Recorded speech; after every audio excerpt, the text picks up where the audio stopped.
They built their confidence on the illusion that no one would ever see through them.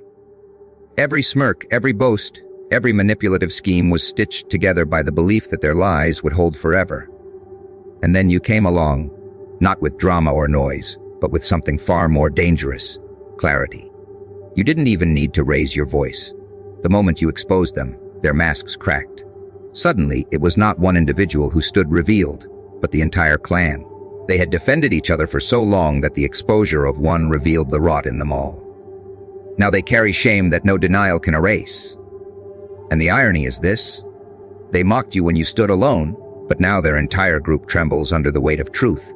Exposure has a way of spreading faster than lies. Lies require effort. They need maintenance, rehearsals, reinforcement. Truth needs none of that. Once it steps into the open, it burns away the stories carefully constructed around it. That's why their clan feels embarrassed. It's not just that you revealed what one person did. It's that you revealed the culture they built together, a culture of enabling, of silence, of defending cruelty to keep the family image intact. When you exposed one, you exposed all. And now they don't just suffer from guilt. They suffer from being associated with a reputation they can't wash away. That is the real wound. Exposure doesn't just scar the guilty, it stains everyone who stood beside them. You have to understand why this shame cuts so deeply. Humans build identity not only from what they do, but from how others perceive them.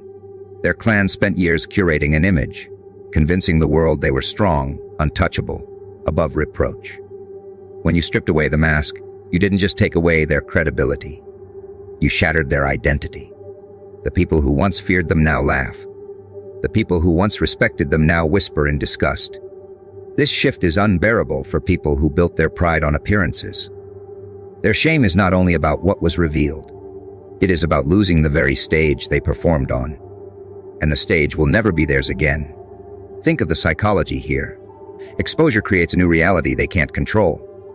Before, they could manipulate the story, twist the truth, paint you as the villain. Now their story is worthless. They can lie again, but no one listens. They can deny, but the audience already turned their backs. That loss of control terrifies them, because control was their real weapon, and you disarmed them without touching them. This is why their embarrassment is so intense. It's not only about being caught. It's about realizing they can never regain the dominance they once had. You ended the cycle simply by pulling their shadow into the light. Notice how they scramble now. Some stay silent, pretending nothing happened, hoping time will erase memory. Others grow defensive, attacking you in desperation, trying to rebuild the lies. But it's useless. Once exposure has taken root, people no longer need proof. They've already made their judgment. The clan becomes a living reminder of hypocrisy, no matter how they try to rewrite themselves. And while they are busy struggling to control perception, you stand free. Because you no longer need to explain. The truth you revealed speaks for itself, and it echoes louder than their excuses ever could. The most empowering lesson here is that exposure doesn't require aggression. You didn't need to match their cruelty. You didn't need to fight fire with fire. All you needed was patience and observation. You let them dig their own graves. You let them repeat their patterns. You let them grow so arrogant that their lies collapsed under their own weight. Exposure happens naturally when people overplay their hand. You simply chose the right moment to pull back the curtain. That is why you must never underestimate the power of timing. Exposure at the right second is stronger than revenge carried out in rage. Their clan is embarrassed not only because of what you revealed, but because you showed everyone how ordinary their tactics were. They believed themselves clever, untouchable, strategic. But once revealed, their schemes looked childish. People now see how predictable they were, how desperate they had become, how fragile their power always was. That realization humiliates them more than the exposure itself. To lose not only dignity, but also the illusion of intelligence leaves them stripped bare. And that nakedness is why they will never look at you the same way again. They once thought you were beneath them. Now, in their silence, they know you tower above them. The important part for you is what comes after. Exposure is a turning point, but it is not the destination. Your goal is not to drown in their downfall. Your goal is to rise while they collapse. Their shame is their burden. Don't let it distract you from your next step. People are watching. They see not only how they fell, but how you carry yourself after the victory. Handle it with composure, and you build a reputation that no clan can stain. The more calm you remain, the more foolish their scrambling looks. Their fall has already written itself into history. Your rise is still being written. Don't waste the ink on them. You may feel tempted to speak often about what you exposed, to relive the moment, to remind the world of what they did. Resist that urge. Too much noise can cheapen truth. Let the silence do the work. The clan is already marked. Their embarrassment grows every time someone looks at them, every time their name is mentioned. You don't need to keep reminding people. Exposure is permanent. Shame is self-renewing. Focus instead on growth, on clarity, on building something they can never reach. Their embarrassment is punishment enough. Your growth is proof that their cruelty failed. That proof will echo long after their names are forgotten. It only takes one spark to set an entire forest ablaze. Evidence is that spark. When you place it into the open, it does not remain contained. It spreads. Suddenly, the whispers become shouts, the doubts become certainty, and the guilt that each person carried alone turns into a wildfire that consumes the entire group. They thought silence would save them. They thought standing together would shield them. But the moment undeniable proof enters the room, unity becomes a curse. Each of them knows their hands are not clean, and when one is exposed, all are dragged into the fire. That is the psychology of collective guilt. They were safe as long as there was doubt. Now that doubt is gone, the flames reveal everything. You may not realize it, but collective guilt burns faster than individual shame. One person can deny excuse or even justify their cruelty. A group cannot, because in groups, guilt multiplies. Every eye that looked away, every mouth that stayed closed, every hand that enabled the cruelty carries a piece of the weight. And when evidence arrives, no one can hide behind silence anymore. The fire doesn't discriminate. It catches every dry branch. That's why clans, families, and groups built on lies fear evidence more than they fear accusations. An accusation can be dismissed. Evidence spreads, and once it spreads, the entire collective feels its heat. Notice how quickly they turn on one another once the wildfire starts.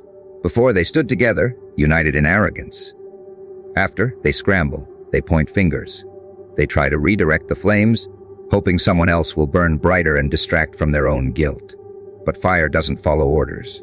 It devours whatever is in its path. Evidence ensures that the guilt cannot be isolated. Once proof is seen, even the ones who said nothing are guilty by association. That is why exposure cuts deeper in groups than in individuals. It proves silence was not neutral. It was collaboration. And collaboration always burns when truth ignites. Psychology explains why guilt spreads so fast in collectives. Humans are wired to seek safety in numbers. That instinct is powerful, but it becomes their downfall when evidence arrives.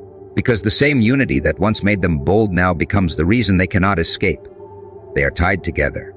If one falls, all fall. And the fear of shared destruction makes them panic. Panic is louder than denial.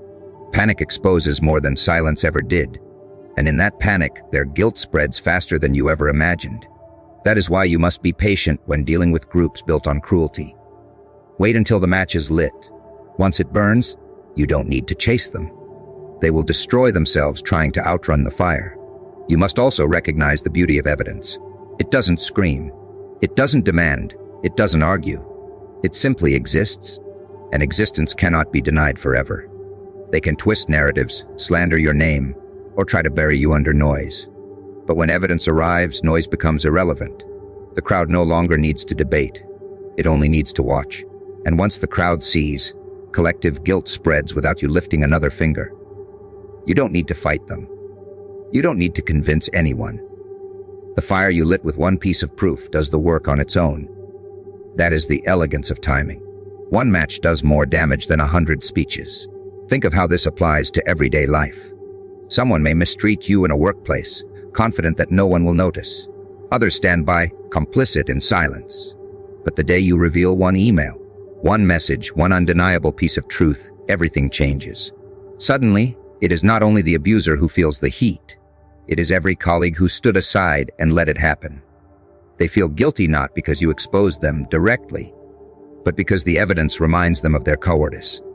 That is what collective guilt really is. It is not only the crime itself. It is the recognition of everyone who let the crime happen. That recognition consumes them more brutally than any accusation you could craft. Their clan, their network, their collective identity, all of it becomes stained by the fire of exposure. They cannot distance themselves, because the proof is woven into their silence. They may try to rebuild the image, but the cracks remain visible. People don't forget who stood by when cruelty was carried out. People don't forgive those who pretended ignorance when the truth was obvious. Evidence forces memory onto the crowd, and once memory takes root, it cannot be erased. That's why they are embarrassed now. Not just because of what was revealed, but because people finally see who they really are when they think no one is watching. The brilliance of letting evidence burn is that you don't have to fight for justice. It fights for itself. You become untouchable not by arguing louder, but by holding proof until the moment they least expect it. They called you paranoid, dramatic, even delusional. And then one piece of evidence silenced them all. That silence is worth more than revenge. That silence is the sound of collective guilt settling in. It spreads through their homes, their conversations, their reputations. Each of them carries a piece of the shame now, and that shame corrodes from within. The wildfire is not outside them anymore. It burns inside their identity. You must remember this every time you face a group that thrives on lies. Do not rush. Do not waste energy arguing with people committed to misunderstanding you. Collect the evidence. Guard it. Hold it until their arrogance is at its peak. Then release it. Watch how quickly their collective power collapses. Watch how shame spreads among them faster than any plan they had to silence you. Their downfall is always louder than your effort, because one match of proof is more destructive than all their years of deception. You don't need to destroy them. They will destroy themselves in the fire of their shared guilt. Truth is a lonely weapon when it first leaves your mouth. You think it will be received with relief, with applause, with gratitude for exposing what everyone quietly suspects. Instead, you find yourself painted as the villain. You are cast as disruptive, ungrateful, reckless. Not because your words lack substance, but because your words disturb comfort. Lies are warm. Lies let people sleep. Truth wakes them up too abruptly, and they hate you for shaking their bed. That's why the first to speak it is always framed as the enemy. Not because they are wrong, but because they dared to ruin the play before the actors were ready to stop performing. The audience hisses at you, not because they believe the lie, but because they prefer the illusion. You have seen it happen in daily life. Someone at work exposes corruption, and instead of applauding, colleagues avoid them. Someone in a family admits the betrayal no one wants to face, and instead of siding with them, relatives whisper behind their back. The one who dares to shatter the silence is never welcomed in the moment. They are labeled as dramatic, unstable, or dangerous. But psychology reveals the reason. Humans cling to familiarity, even when familiarity is poison. Lies provide stability, a script to follow. When you introduce truth too early, you break that stability, and the crowd does not thank you for the fracture. They punish you for daring to hold the mirror. The manipulators exploit this reaction. They weaponize the outrage against you. They point and say, "Look at this troublemaker. Look at this bitter voice. Look at this enemy of peace." And for a time, people believe them, because the lie is still standing, shaky but intact, and people prefer to hold on to it rather than accept the collapse. That is the price of being first. You carry the burden of being hated for the crime of being correct too soon. Yet this is where your strength is tested. Will you bend to their noise, or will you stay calm, knowing that truth does not need to win instantly to win permanently? The psychology of resistance to truth is rooted in fear. Lies make people feel safe because they delay consequences. Truth exposes consequences that are already present. To acknowledge truth means to act. To act means to risk change, conflict, or loss. Most people are not built for that. So when you speak truth, they don't attack the facts, they attack you. They think if they silence the messenger, they can silence the reality. But reality doesn't fade. It waits. And while they hiss at you now, their hissing does nothing to alter what you revealed. Their denial buys them time, but time is never on the side of lies. You must also understand the silence that follows your words. At first, it feels suffocating. You expect allies, but none step forward. You expect support, but eyes look away. That silence is not proof that you were wrong. It is proof that you were early. Silence is cowardice disguising itself as neutrality. They fear aligning with you while the lie still holds power. They don't want to be branded with the same label. So they leave you to stand alone, thinking they are safe by staying out of it. But when the lie collapses, those same people will come back, pretending they always believed you. And you must remember that memory. You must not confuse their late loyalty with true loyalty. Time always works against deception. Lies demand constant energy. They require rehearsals, defenses, justifications. They require everyone involved to keep telling the same story without error. Eventually, someone slips. Eventually, contradictions become too obvious to ignore. That is when the lie begins to rot, and when it rots, the same crowd that cast you as the enemy turns. They whisper differently now. They say you were right all along. They try to rewrite history, to pretend they doubted the lie before anyone else did. Their betrayal becomes their guilt, and your endurance becomes your triumph.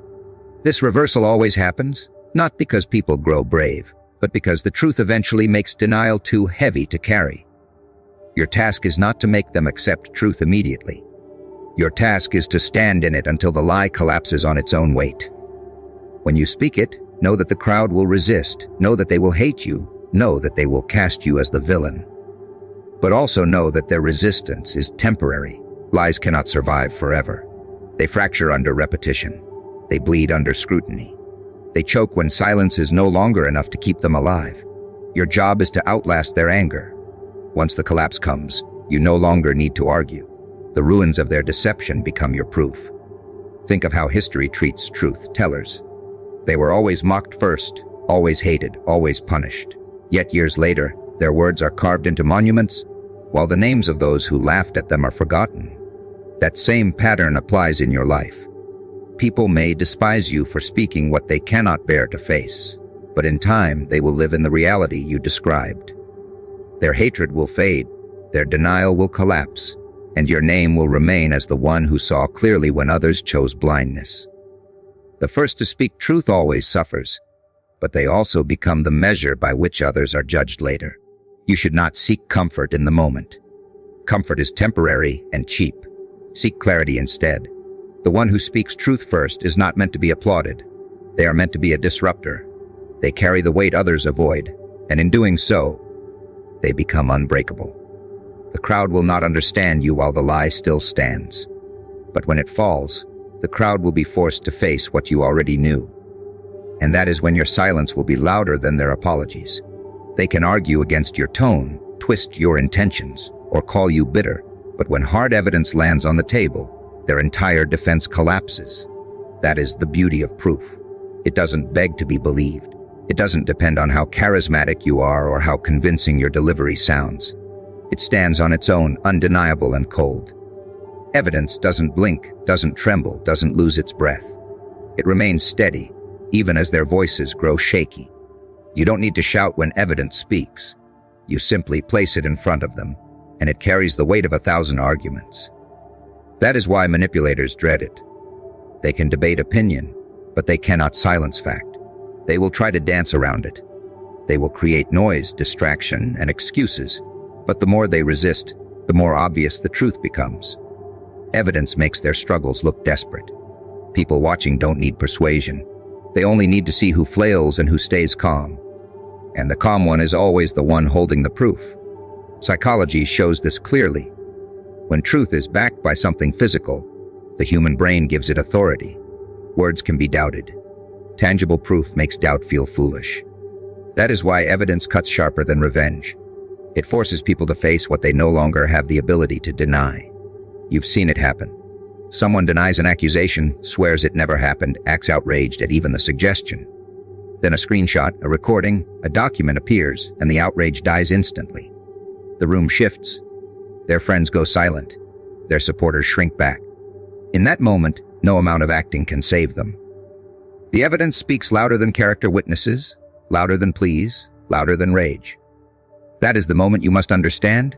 The silence of the crowd isn't neutrality. It's agreement with the truth staring them in the face. Once proof emerges, everything else is noise. The danger for them is that evidence reveals more than the act itself. It reveals patterns. A single piece of proof makes people remember every other suspicion they ignored. It opens their minds to see connections they once dismissed. That is why liars crumble so fast when caught. It isn't just the one proof. It's the collapse of every lie linked to it. People no longer see them as clever. They see them as consistent frauds. And once that switch happens in the crowd's mind, their reputation is unsalvageable. Evidence doesn't just catch them in one act. It redefines their identity.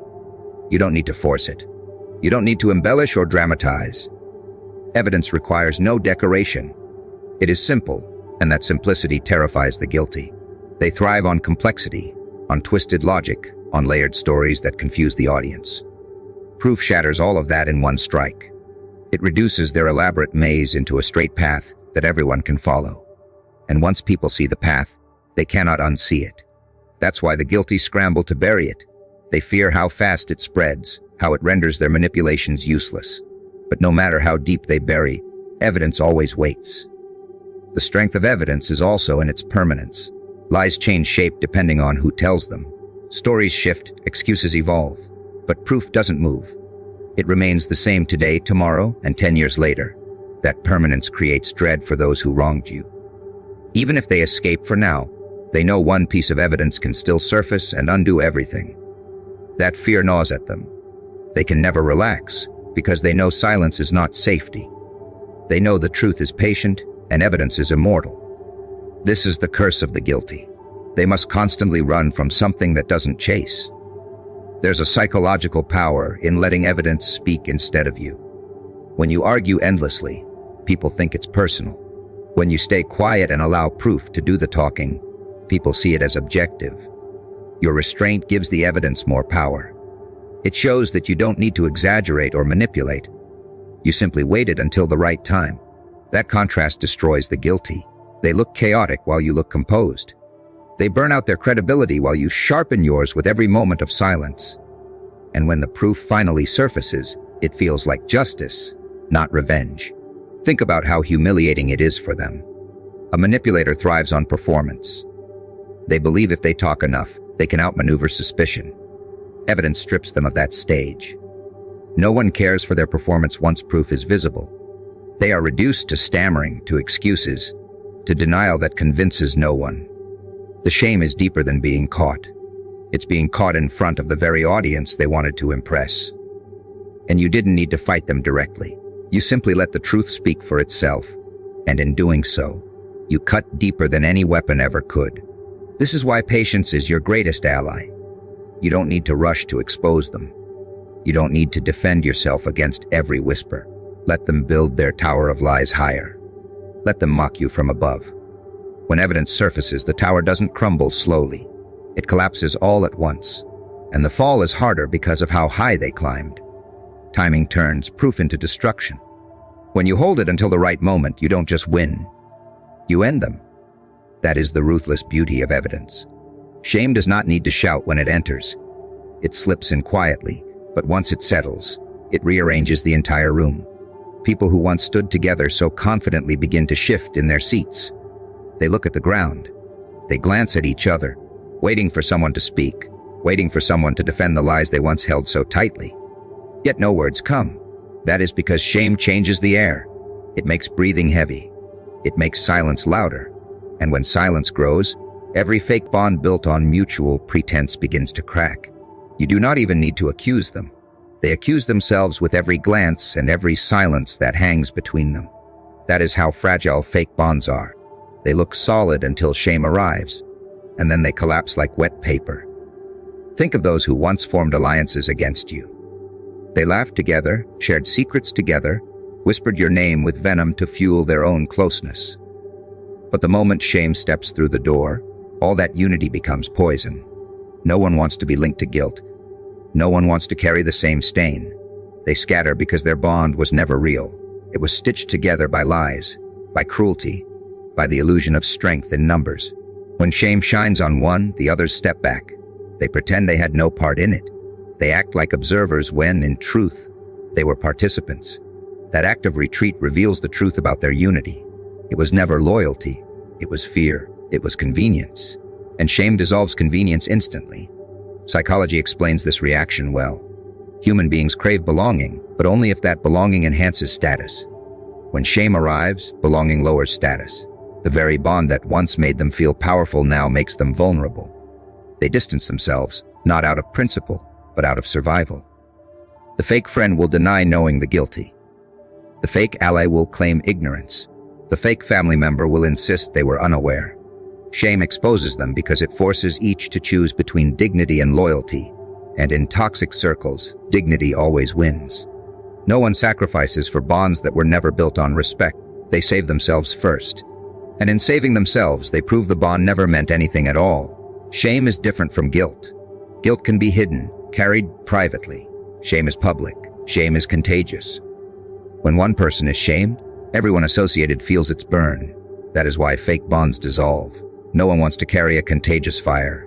They cut ties quickly, hoping to escape the flames. But you must notice what this really shows. Whoever leaves you in the fire was never with you in truth. They were holding you because it suited them, not because they valued you. Shame simply speeds up the exposure. It shows you the reality of who stands with you and who never did. That revelation is painful, but it is also liberating. You no longer need to wonder. You see clearly who they are. Look at how they behave once shame is present. The ones who were loudest in mocking others suddenly grow quiet.